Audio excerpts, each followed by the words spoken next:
Welcome to Urban Forum Northwest with your host, Eddie Rye.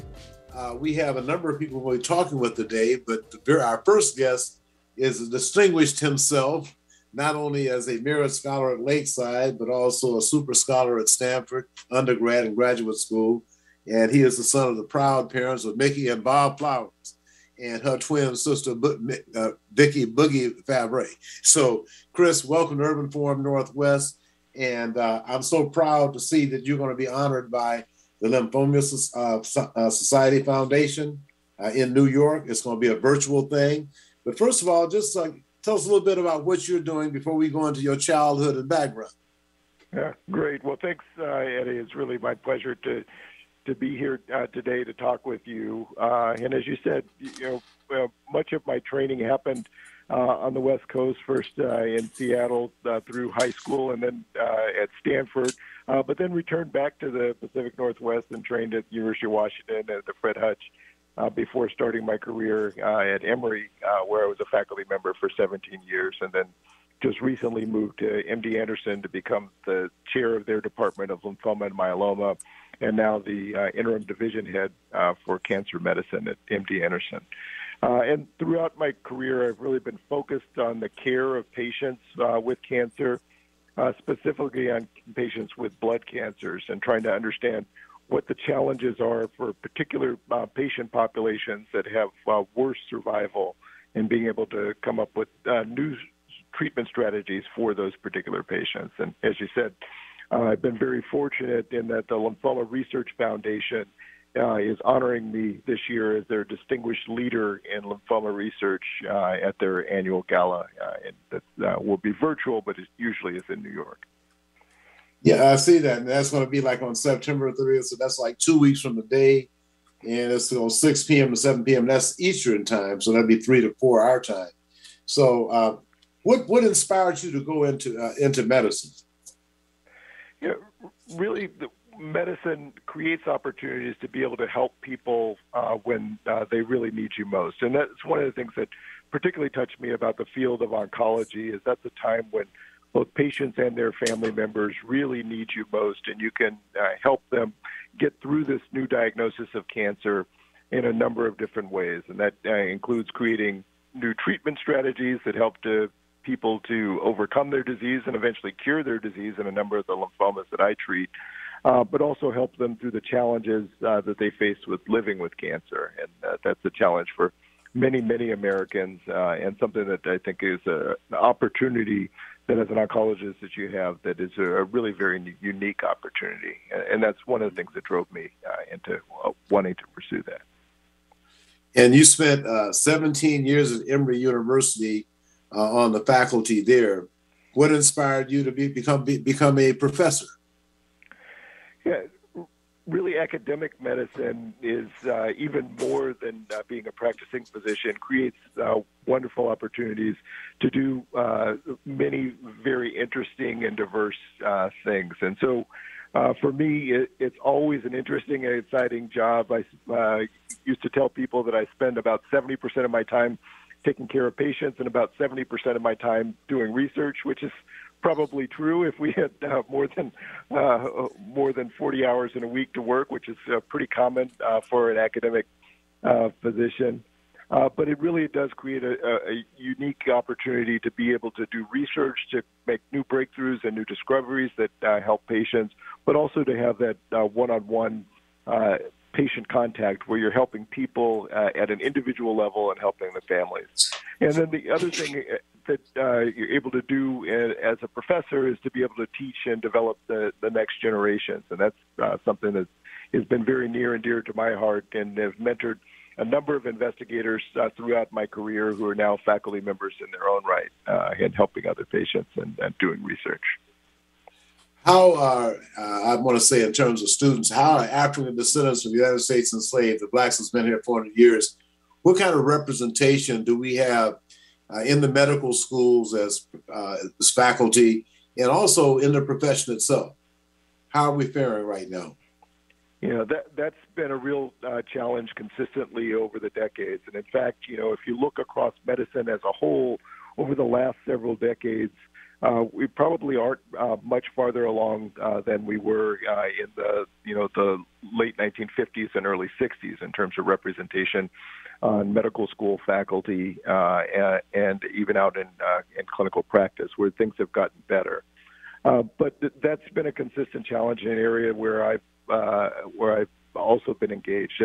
I've been doing that through professional societies. So the two major professional societies that I've been involved with is the American Society of Clinical Oncology, where I was their chair of the Health Disparities Research Committee, and through that program helped to develop the ASCO, or American Society of Clinical Oncology, Workforce Diversity Plan, and their strategic plan for how to increase equity and diversity across the oncology workforce. And so we've created a strategic plan for how to do that. The other group that I've been very involved with is the American Society of Hematology, where I sat on their Committee on Promoting Diversity, as it's called now, from 2008 to the present, and have been the chair for the last of that committee for the last several years through 2023. And there we've created a minority recruitment initiative pipeline, where we have a continuous unbroken pipeline through the first year of medical school all the way through the fourth year on faculty, so that we can take underrepresented minority trainees and help them to develop their career all the way through that process. And that's a place where we've been incredibly successful. Actually, really proud to say that I have one of my first trainees who I started working with as a medical student when she was in Texas, who's now a faculty member who's starting at Stanford as a junior faculty member. And across my career, have about 14 faculty members who are now underrepresented minority faculty members who have trained with me over the years, who are now on faculty at medical schools across the country. So that's really been a key part of my area of emphasis, and I think something that helps patients broadly across the United States when we're able to have physicians that look like the patients that are practicing out there. I want to let our listeners know you're listening to Dr. Christopher Flowers, who is going to be the recipient of the Distinguished Leadership Award from the Lymphoma Research Foundation on September 30th. It's going to be a virtual event from 6 to 7 p.m. That's New York time. That's 3 to 4 p.m. Seattle time. And this is very significant because Dr. Christopher Flowers is a native of Seattle, Washington. And we always want to showcase our natives who are doing outstanding things in making significant contributions, such as Dr. Flowers in his area of expertise. Going back to Seattle, now you grew up here and you went to school here, so share with our listeners a little bit about your background and growing up in Seattle. Seattle really, I can still consider my home. I mean, Seattle was the place where I grew up, as you said, all the way through high school, and then returned to Seattle for my training at the University of Washington, Fred Hutch, where I did a master's in pharmacy degree at the School of Pharmacy at the University of Washington, trained in the Robert Wood Johnson Clinical Scholars Program at the University of Washington, and then trained at the Fred Hutch in medical oncology. And so it's been very critical to my success throughout my career. Now, even back to my early childhood, many of the things I was able to do growing up, running track for South Central Athletic Association, where I learned that competitive experience, the competitive spirit that really helped to drive me through the rest of my career. And so Seattle has really been critical to my success throughout my career. And you also have a very successful brother by the name of Dr. Ross Flowers, who Ross is a psychologist. Is that his area of expertise? Correct. So he's a PhD-trained sports psychologist who's worked with many professional teams throughout his career. Probably one of the hallmarks that many of our listeners should be familiar with. He was working with the Los Angeles Lakers during the time when they were in the bubble, when they won the championship, but has worked with a number of athletes throughout his professional career. At all levels. And so I think, psychology is something that is a field that is very important to many of us as we, face the pandemic and face some of the challenges that have gone on recently, but also something that with his area of focus on the psychology of peak performance is very clearly translatable to the work that happens in the athletic performance, but also the work that happens in the workplace as well. in terms of, because all of us need to have that mental edge to be able to achieve peak performance. We can't keep going without mentioning your parents, Bob and Mickey Flowers, and the influence they had on you coming up, because both of them were leaders. Your mother was on high profile on Cairo TV as a health reporter, and then Bob Flowers is a civic leader as well as a business leader in the community, and also was intricately involved with the CAYA track team. So I know that had some significant influence on both you and your brother Ross. You want to share a few comments about them? Well, absolutely. I mean, my parents and grandparents really on both sides set a tremendous stage for the kinds of performance and the kinds of standards that Ross and I both realized that we needed to live up to in terms of what our performance would be over the course of our careers. I think seeing their actions in the community, both in helping those across our community in Seattle, and to making a broader impact on the society of Seattle as a whole, and giving back. And that really was inspirational throughout my early development, and obviously had a great impact on the ways that I see the contributions that each of us need to make to society. And it's really my parents that laid that foundation for all the things that I was able to do moving forward. And now you are a father, and let's talk a little bit about your family. I understand you're in California now, getting some of your children in college. Tell us about that. I am. So I actually am back on the West Coast for a brief stint right now this week, dropping my two daughters off at Stanford. So both of them followed my footsteps and my wife's footsteps were as undergraduates at Stanford. In fact, my youngest daughter, who we dropped off as a freshman just this week, is living in the very same freshman dorm that I lived in as a freshman when I first came to Stanford. And the person that I met there, who was my academic advisor, was really the person who inspired me and helped to develop my career as a physician. And so I'm hoping that she is able to identify the people in her life that make those close contacts at Stanford that help to propel her career moving forward. You know, many of those connections have been very strong connections. In fact, while I was out here dropping her off, I visited Mike, one of my close friends who lived in my freshman dorm just down the hall from me, and we're still good friends to this day.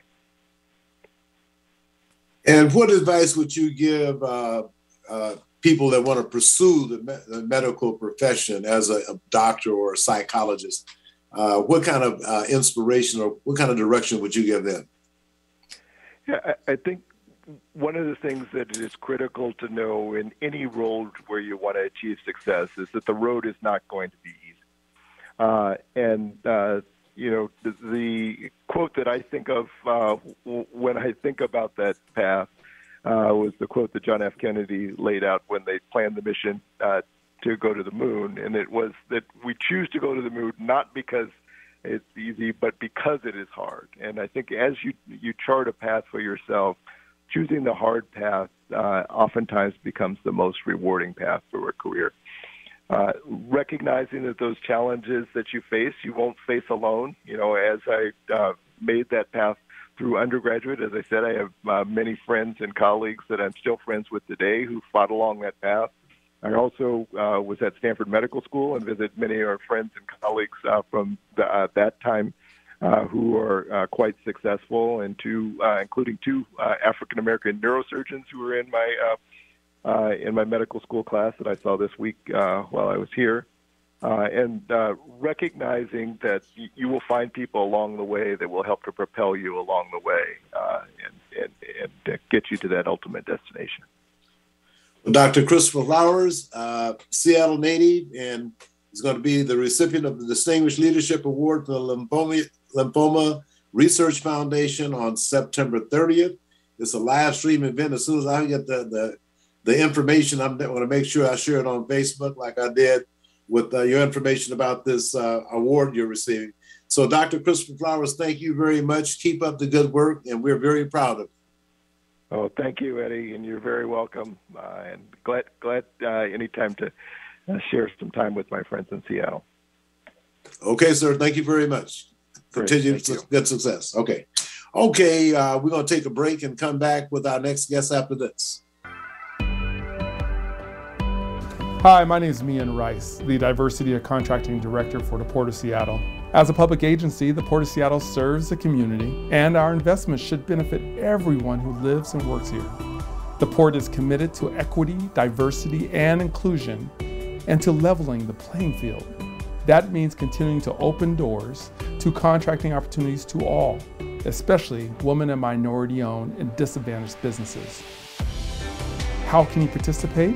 List your business in Vendor Connect, a database of contractors. Attend PortGen workshops to learn how to do business with the Port. Learn more about contracting opportunities at portseattle.org. For more information on operating a concessions at Seattle-Tacoma International Airport, visit lease.ctacshops.com. Why sit in bumper-to-bumper traffic when you can hop on Link Light Rail and fly by the gridlock? It's a smoother, easier, stress-free way to get where you want to go.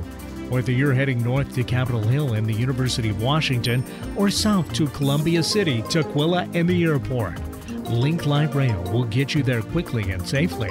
And if you have an ORCA card, even better. Just tap on the yellow card reader when you get on and listen for the beep to let you know your card has been accepted. Then tap your card reader again once you've reached your destination and listen for the double beep to let you know you've tapped off correctly. To find the closest Link Light Rail station or to learn how to get an ORCA card, just go to soundtransit.org and type Link Light Rail into the search bar. Sound Transit's Link Light Rail. Just another way that Sound Transit is powering progress. Find our app in the Apple App Store or Google Play Store and take us with you wherever you go. Alternative Talk AM 1150. All right, Eddie Rye back at Urban Forum Northwest with my next guest, who is Linda Thompson Black, who is the Pacific Northwest Development Director for the United Negro College Fund. And they have a big event coming up on Saturday, the 18th. It's a virtual event because it's going to be raining. But anyway, Linda, welcome to Urban Forum Northwest, and give our listeners an update on where UNCF is right now in the Pacific Northwest. Well, thank you so much, Eddie, for having me. We are really looking forward to our virtual walk this Saturday. It starts at 10:30, and we are super excited about the walk because our young people are the students that you see who were in the food line, who were hardest hit by the pandemic, who lost their housing when they weren't able to go back to school, and who are piecing together the ability to pay for college and to have what they need. And so we are really redoubling our efforts to give everybody a chance to be involved with us as we support our students and the legacy of our HBCUs with the walk on Saturday, September 18th. Linda, share with our listeners the area that you guys cover and give us an idea of where the students are coming from and where they're going to school. Okay, great. So my area, our Pacific Northwest area includes Washington, Oregon, and Alaska. And we have students that go to HBCUs from the Pacific Northwest. And then we have students who are trained at HBCUs, and they come out and they work for Amazon and Microsoft and Google and many other companies. So we have been able to serve in the Pacific Northwest and Washington and Oregon. We provided over $3 million, UNCF did, to students in the Pacific Northwest, and that went to approximately 180 students. And nationally, we have about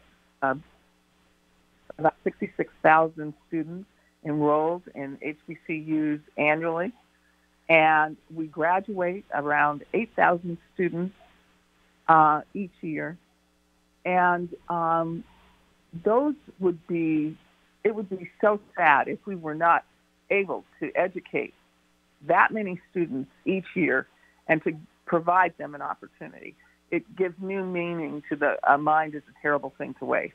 So we are so proud of the number of young people that are impacted by HBCUs and the work we do in the Pacific Northwest to provide this opportunity for our young people, but also to ask everyone in our country to support historically Black colleges and universities. And would you give our listeners some kind of idea of the kind of schools that comprise the historic Black colleges and universities?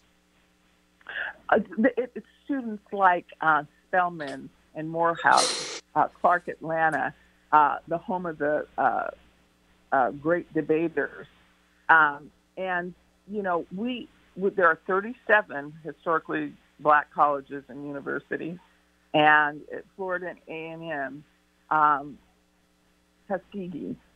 My dad was a class below the Tuskegee Airmen, and he was trained at Tuskegee. He was a pilot, and he was stationed in Portland and then moved to Seattle.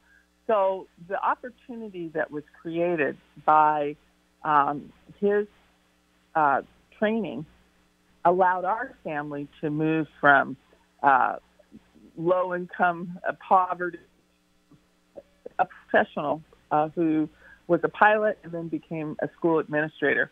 So these connections, they're not far from us, and they're at the foundation of so many great opportunities that we've had. In terms of with this COVID-19, and I don't know exactly what's that's doing to the recruiting, the kind of face-to-face stuff. Did you guys face many obstacles by that pandemic?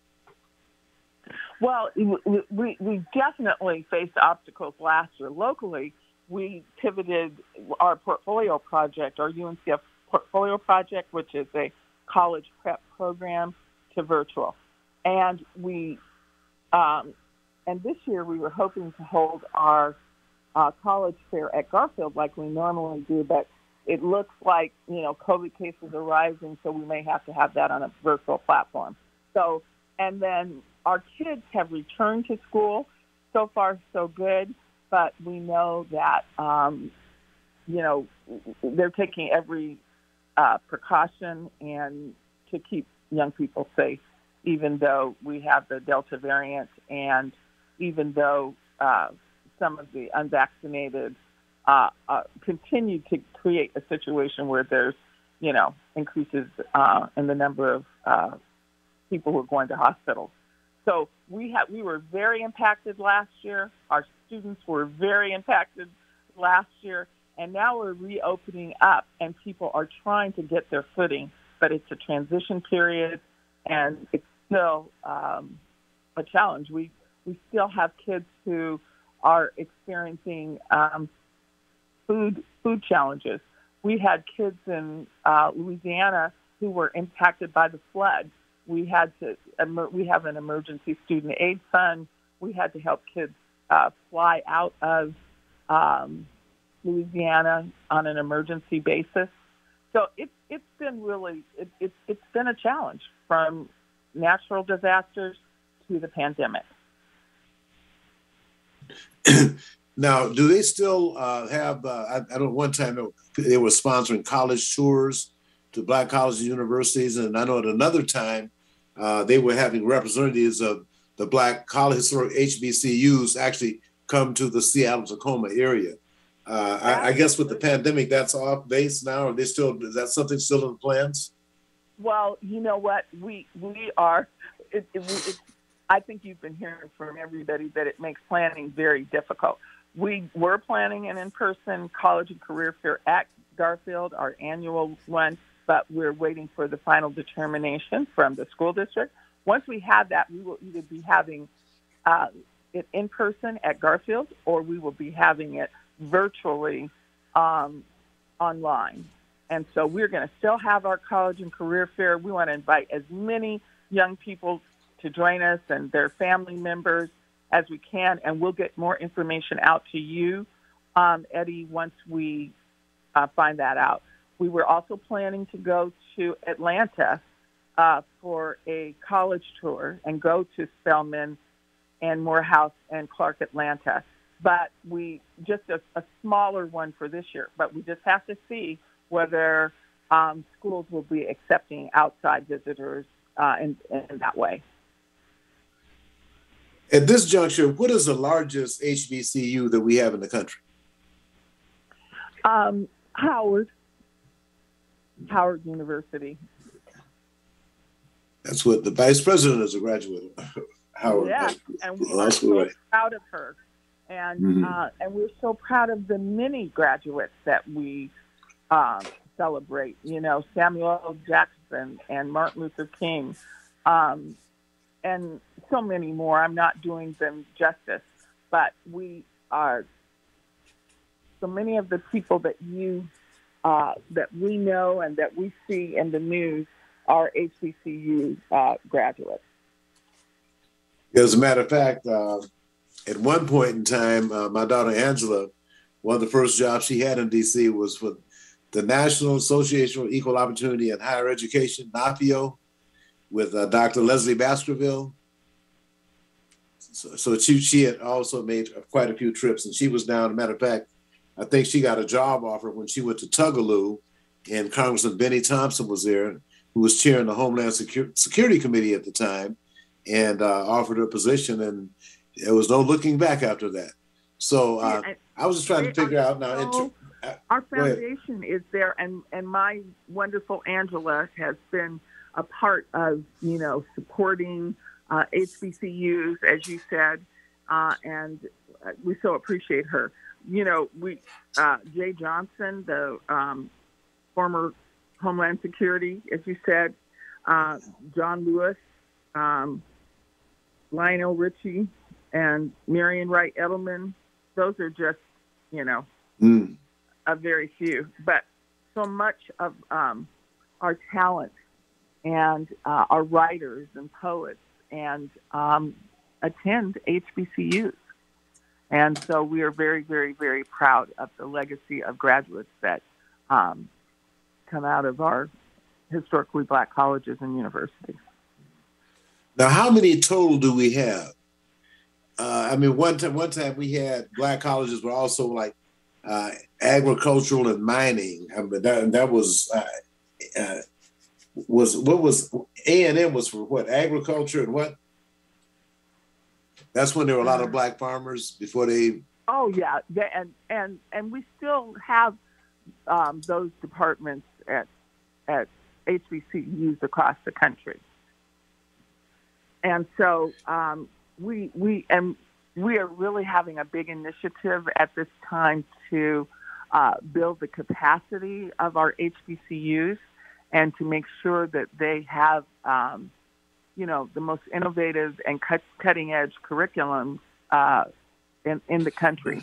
And they provide the educational experience that young people want.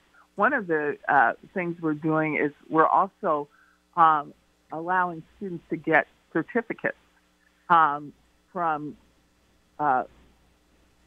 places like DeVry or Google or Microsoft, and have those credits applied to their graduation. That's really important because then they have job-ready skills, and we want to support students who have those interests and talents. So I think that's a really fun and innovative part of the curriculum that we are advancing. We are also seeing a number of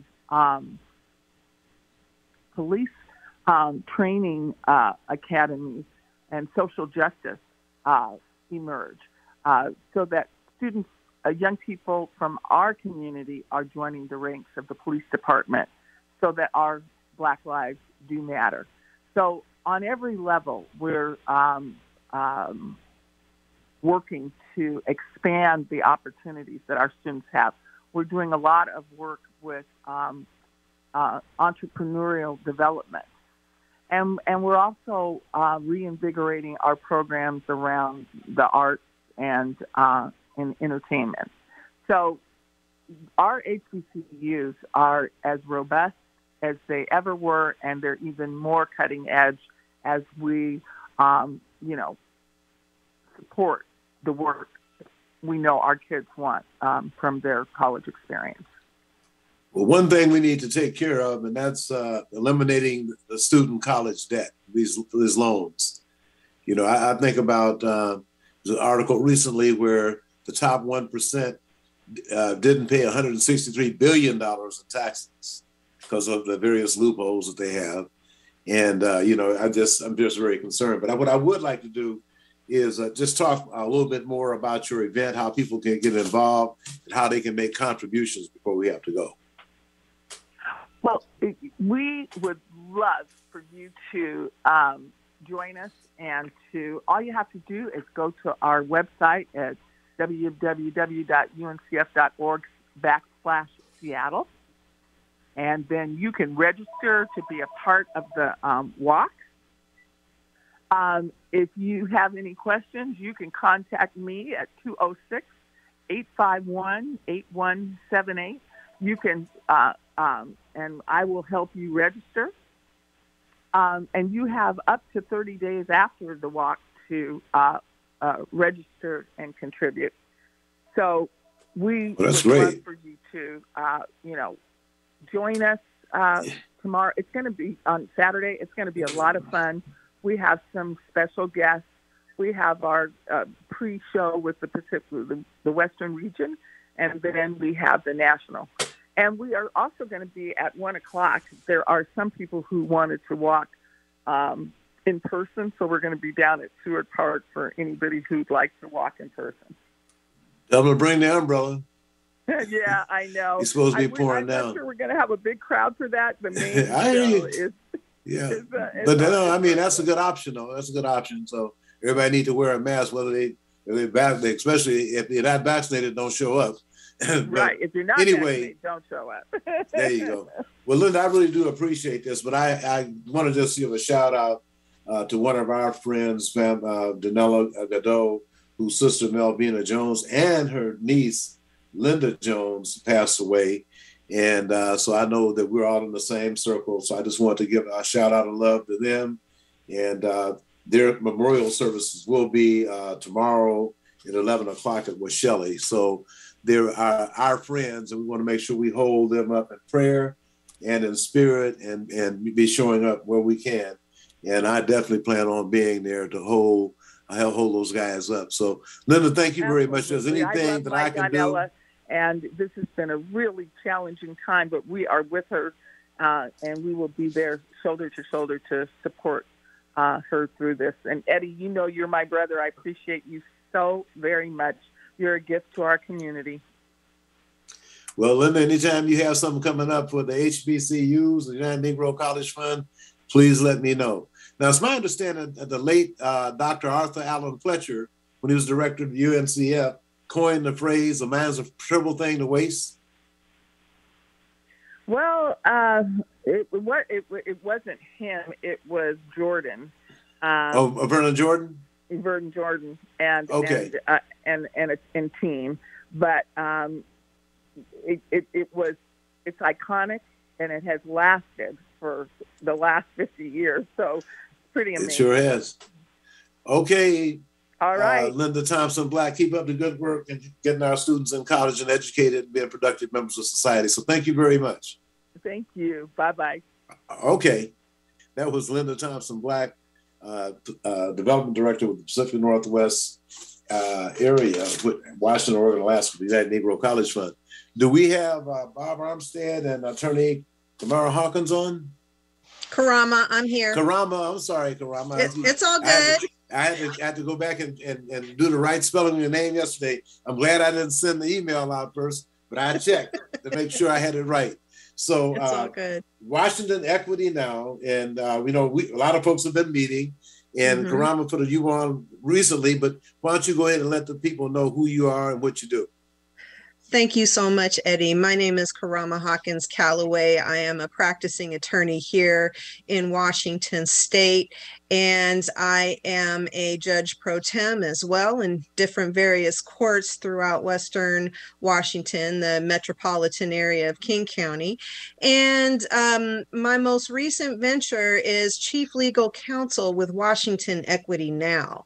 And the Washington Equity Now Alliance is geared toward trying to bring back equity and inclusion to Washington State by urging Governor Inslee to rescind Governor's Directive 9801, which has basically had race and gender conscious affirmative action in Washington State banned. Right now, we are in the process of presenting this to several community organizations and political organizations. We've been endorsed by a number of Democratic county organizations, and we are continuing with that work. We have been meeting with the governor's office, and we plan on meeting again relatively soon to hopefully convince the governor to sign off on this order. So we are growing day by day. We're continuing to do this work, and we're working hard to bring equity and justice back to this state. You had mentioned that you have, why don't you share with our listeners some of the organizations, the Democratic legislative districts are supporting the effort? I think that would be impressive. I would be more than happy to do that. So we have been endorsed by many organizations, including the county Democratic organizations for Chelan County, Columbia County, Douglas County, King County, Kitsap County, Kittitas County, Pierce County, San Juan County, Skagit County, Snohomish County, Spokane, Thurston, Whatcom, Wahkiakum, Yakima. So it's not just a Western Washington thing. This is across the state thing, from east to west, north to south. All corners of this state are joining us in this very important work, because what we're doing is going to free up everyone and give opportunity to everyone in the state. The many legislative districts have also signed on to this, including the 13th, 14th, 32nd, I believe the 23rd, the 35th, 37th, and the 40th. The 41st district have also signed on to this, as well as a number of community organizations, including the Central Area Senior Center, the Church Council of Greater Seattle, Faith Action Network, the state NAACP, National Council of Negro Women, Northwest Mountain Minority Supplier Development Council, the Tacoma Pierce County Black Collective, and many more. And that list is growing week by week, day by day. Well, anybody running for statewide office would certainly like to have those endorsements. I'll tell you that. I know that's right. You also, the Washington State Civil Rights Coalition, Bob Armstead's on the line with us as well. And Bob, have your comments on the efforts that's being made to restore affirmative action in Washington State. Yes, Eddie, and I'm very pleased to hear that reading of the listing of names, especially those that are not in the Puget Sound counties, King, Pierce, and Snohomish. This is a statewide effort, and it affects everyone in the state. This morning, I was given an opportunity to be on a session with the local government committee of the Washington State House, and they are talking about, as are several other governmental entities, talking about what they can do to increase equity. But they're still working within what they consider to be the constraints of I-200. So it's very, very, very important that we're able to do something about the misinterpretation of I-200 that we've been living with for over 20 years, so that those agencies, departments, contractors, and others that are willing to do something about the unjust, unequitable distribution of work and employment in Washington State. And so, Kamara, what have you guys examined all the disparity studies? That's the other thing. They say the disparity studies don't lie; they tell the truth. So I was just wondering, what is your reading as an attorney from seeing the disparity studies? Well, thank you for bringing that up. And there have been a number of disparity studies that have come up. I think most recently, King County just put one out. There was an audit done. And there is no doubt that the disparity has hit the BIPOC communities hardest of all. And the only thing that really explains this is Governor's Directive 9801. If we think back to prior to 1998, Washington State had race-conscious affirmative action. And as we know from the state Supreme Court's decision in Parents Involved in Community Schools versus Seattle, School District Number 1, there is nothing in Initiative 200 that says that race-conscious affirmative action is not allowed under the initiative anymore, which is now state law. So the only thing that has changed Washington from a race and gender conscious state when it comes to affirmative action to a race neutral state is Governor's Directive 9801. And that is from our analysis and our review of all of these cases and all of these studies that have been done, not just on the county level with King County, but also on the state level, points directly to Governor's Directive 9801 being the impetus and the reason for these catastrophic changes to our communities. So, Bob, what is being done right now by the Civil Rights Coalition? You reviewed copies of the disparity studies. What does it tell you? They all say the same thing, Eddie. And since I-200 has been in effect, WSDOT has had several studies, Sound Transit has had several studies, the state of Washington has had a study, the Port of Seattle has had a couple, and it goes on and on. And the results of those studies is always the same, that there has been disparate treatment of certain communities in Washington State since the passage of I-200. And it also amazing to us that not only are the people that are a part of state government and those educational institutions and others that were included in Directive 9801, but those agencies in Washington State that are federal agencies start following the same guidelines. And there is a total and distinct difference between the position and requirements for participation from the federal government than there is from Washington State. One of the things that we are waiting to see happen is, as you are aware, President Biden issued his equity directive in January or February.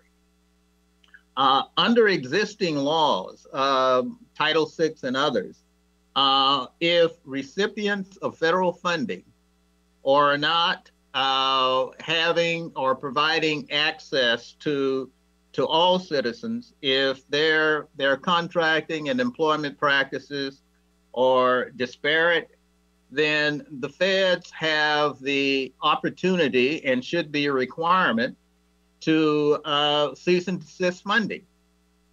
Everyone is excited about the proposal to have this infrastructure bill passed.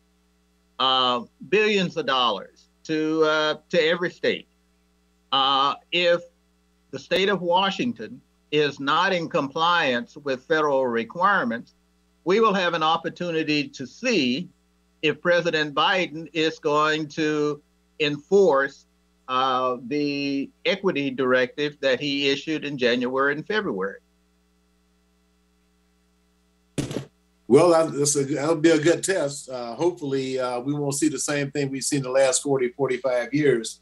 At what point, Attorney Hawkins, does equity now start looking at alternatives to enforce the law? Well, I can tell you that we have actually kind of taken the position that we're looking at everything at this point in time. We are focusing our energy on ensuring that Governor Inslee does the right thing at this point. But in terms of other potential actions that could be taken, we've already looked into that, and that is definitely an option on the table, which I think would be very, very sad for Governor Inslee's legacy, but also for this state to be in a position where a state that calls itself progressive would force the hand of a community organization like Washington Equity Now to file a lawsuit or take legal action in order to make it follow the rules that it's set for itself would just be, I think, abhorrent at anybody looking at this from a philosophical, legal, and moral standpoint. So to answer your question, we've looked into it, and hopefully we don't have to go there. All right. We've been joined by Congressman Gregory Meeks, who is chair of the House Foreign Relations Committee. I think he's still chair of the Congressional Black Caucus Political Action Committee. Congressman Meeks, are you on board? I am on board. Yeah. Barb Armstead with the Washington State Civil Rights Coalition is on, and also Attorney Karama Harris Hawkins, who is leading up Washington Equity Now. You know, Washington State has not had affirmative action since 1923 years without affirmative action. But I just wanted to chat with you for a minute. I know that you guys are meeting, and we're also concerned about the way this money is going to be distributed with this Build Back Better. We're going to make sure there's some Build Black in that too. And after 45 years of the minority sub and prime relationship, we're doing probably 0.5% as African descendants in Washington State. So I was just curious to know, are there going to be any guarantees in that enforcement of that Build Back Better plan? Well, there's things that are all, of course, that it's benefiting the African American community. That's why we, for example, when you're talking about infrastructure that's going to be built there, that benefits us. Hospitals, housing, the money that we're looking at going to housing development, all benefits people of African descent, as well as trying to make sure that our businesses are having opportunities to deal in the contract with the federal government. But it also becomes important, locally. For example, I can speak of my state, New York, where I am, because a lot of the money goes through the local municipalities, the state government, the municipal governments. So we made sure that as it comes through, that in our respective states, for example, I'm a big proponent of equity in these projects. So anything that goes into, we have the Port Authority that does our ports and infrastructure, that, where there's equity opportunities, we want at least 30% of it to be a person of African descent, a black, an African American. We've got that in place, and we've been implementing that and urging folks to do that around the country. So we've got to work it from the legislation that's put in place, where there's direct contracting with the federal government. We want to make sure that's there for people and opportunities for black folk, but also to make sure that there is then where money is directed directly to states, that the states have something in place to make sure that there's equity ownership, there's contracting, there's subcontracting, but at every level. There's for attorneys and architects, They're at every level, both professional services as well as laborers, that African Americans can benefit from the dollars that are coming from the federal government. And I'll switch subject right quick. What are the priorities? I talked to Congressman Cleaver earlier, and he was saying you have a political action committee meeting. I guess going to be starting either tonight or tomorrow. Just want to find out what were the priorities. I know maybe Joe Manchin's on the menu of the market, but anyway, I was just trying to figure out what would the priorities be for the CBC PAC. Well, the CBC PAC is focused on making sure that we stay in the majority, and especially in the House, but also to pick up more seats in the Senate, so you don't have a one-seat Democrat majority where one person like Manchin can make the determination of what goes and what not goes, and has an overweighted process, or overweighted say in the process. The best way to defeat that is to have 2 or 3 more Democrats in the Senate, and then try to maintain our majority. It is tremendously important. When you talk about our majority, and the reason why I know the bills that are coming out of the House and that will go into the Senate will indeed include people of color, is because you have folks like Bobby Scott, who's chair of the Education Committee, that has a major creation process, and he's making sure that we're included therein. You got Maxine Waters, who's chair of the Financial Services